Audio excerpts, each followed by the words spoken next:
Hello मेरे प्यारे दोस्तों, आप सभी को मेरे यूट्यूब चैनल कहानी का खजाना में स्वागत करती हूँ। आई होप आप सभी लोग खुश होंगे, स्वस्थ होंगे। चलिए दोस्तों, आज आप सबको मैं एक नई कहानी सुनाती हूँ। मेरा नाम राज है, मैं उदयपुर का रहने वाला हूँ।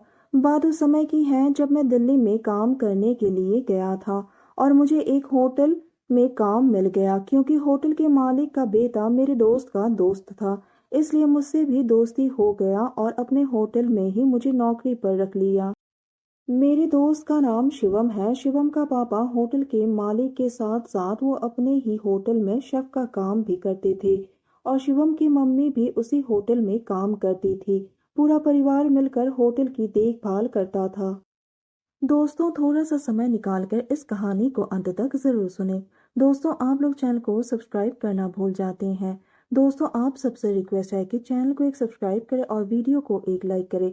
दोस्तों, आप लोगों की एक लाइक और सब्सक्राइब से बहुत ही मोटिवेशन मिलती है कि हम ऐसे ही कहानियां आप सबके समक्ष प्रस्तुत कर पाए। दोस्तों, हम बहुत ही मेहनत से कहानी लिखते हैं। आशा करती हूँ कि यह कहानी आप सबको पसंद आएगी। चलिए अब कहानी में आगे बढ़ते हैं और आपको यह कहानी सुनाते हैं। धीरे धीरे करके मुझे होटल का काफी काम आ गया, यहाँ तक कि मैंने खाना भी बनाना सीख लिया। मैं शिवम के पापा का शुक्रगुजार हूँ कि उन्होंने मुझे यह सब सिखाया। अब तो मैं अकेला भी होटल के किचन को संभाल लेता था। शिवम के पापा दूसरा होटल आगरा में खोलने वाले थे। इस वजह से उनका आगरा आना जाना शुरू हो गया और अब किचन में मैं और शिवम की माँ ही मिलकर काम चलाते थे।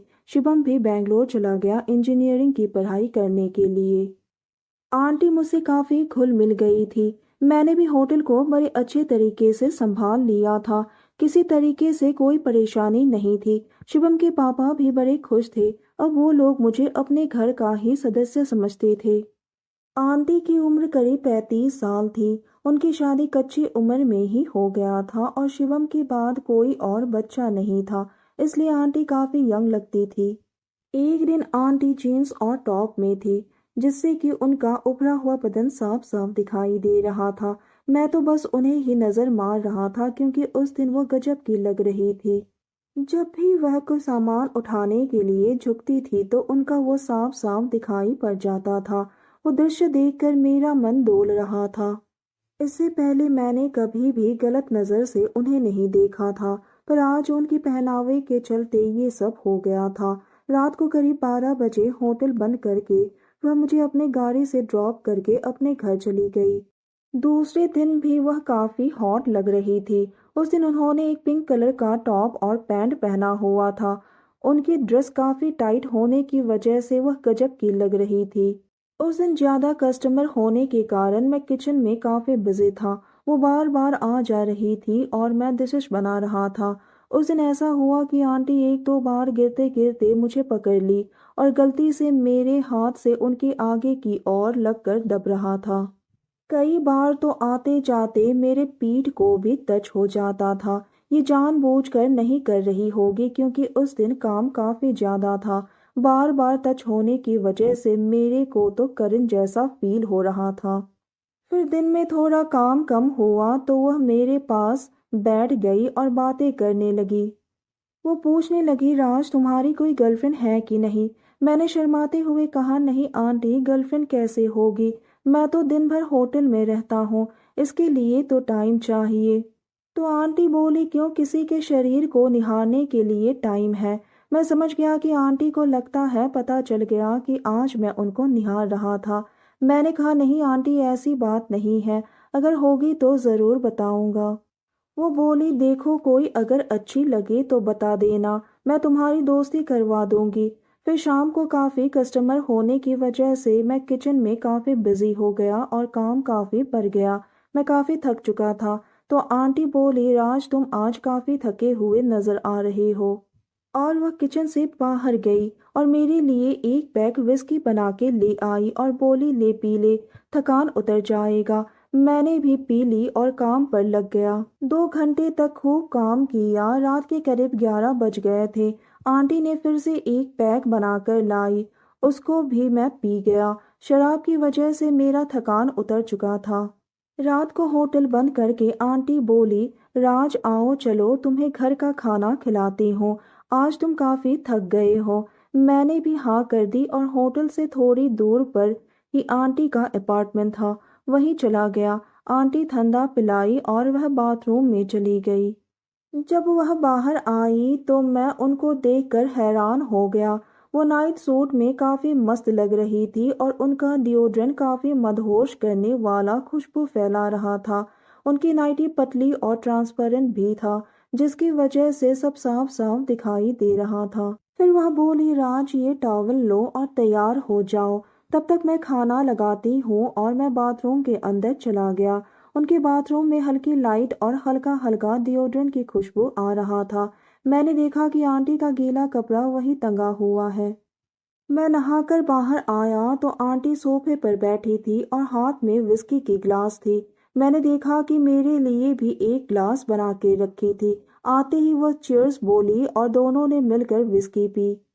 पर मेरी ग्लास का विस्की काफी स्ट्रांग था। फिर दूसरा पैक भी लिया और खाने की टेबल पर खाना खाने चला गया। आंटी ने खाना थोड़ा थोड़ा खाया।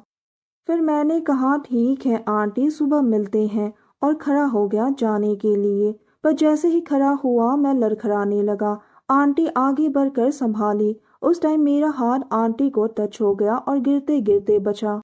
आंटी बोली, राज तुम्हें काफी नशा हो गया है, तुम आज यहीं रुक जाओ, रात भी काफी हो गई है, इस टाइम घर जाना ठीक नहीं है, तुम काफी नशे में हो। मेरा माथा काफी घूम रहा था। मैंने भी हाँ कह दिया क्योंकि मुझसे चला नहीं जा रहा था। वह मुझे पकड़कर बेडरूम ले गई और शिवम का बरमूडा पैंट ला कर दी। बोली, चेंज कर लो, पर मैं चेंज नहीं कर पा रहा था और आंटी ने मेरी मदद की। मैंने उन्हें रोकने की बहुत कोशिश की लेकिन वह नहीं मानी और उनके जिद के सामने मैं तो हार ही मान गया। कपड़े चेंज करने के बहाने से उनको सब दिख गया था। शायद नशे की वजह से ही होगी, वह अपने आप को कंट्रोल नहीं कर पाई और मुझे किस करने लगी। मैं भी नशे में था और मुझे भी काफी अच्छा फील हो रहा था। वह कहने लगी, मेरे राजा, मैं बहुत दिनों से प्यासी हूँ, आज तुम मेरे इस प्यास को बुझा दो।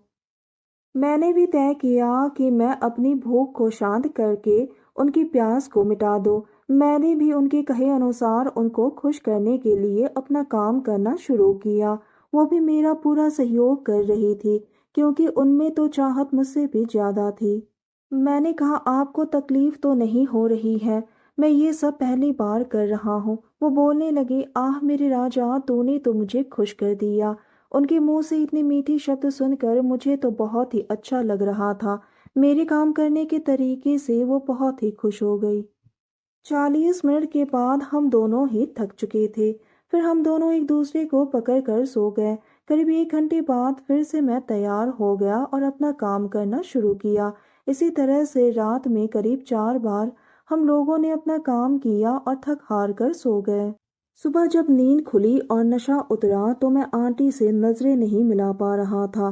फिर वह बोली, राजा, जो हो गया सो हो गया, अब तुम यह बात किसी को नहीं बताना, नहीं तो तुम्हारी नौकरी भी जाएगी और मेरे साथ क्या होगा ये तुम अच्छी तरह से जानते हो। पर सप्ताह में एक बार हम दोनों एक साथ ही अपना रात बिताते हैं, पति पत्नी की तरह। तो दोस्तों, यह कहानी सुनने के बाद आप सबकी क्या राय है हमें कमेंट करके ज़रूर बताइए और साथ ही इस वीडियो को एक लाइक करें, चैनल को एक सब्सक्राइब करें और नोटिफिकेशन बेल को भी ज़रूर दबाएं ताकि अगली अपडेट सबसे पहले आपको मिले। दोस्तों, आपकी एक लाइक और सब्सक्राइब से बहुत ही मोटिवेशन मिलती है कि हम ऐसे ही कहानियाँ आप सबके समक्ष प्रस्तुत कर पाएँ। आप सबने अपना कीमती समय निकाल कर इस वीडियो को सुना, इसके लिए आप सभी को धन्यवाद करती हूँ। धन्यवाद दोस्तों।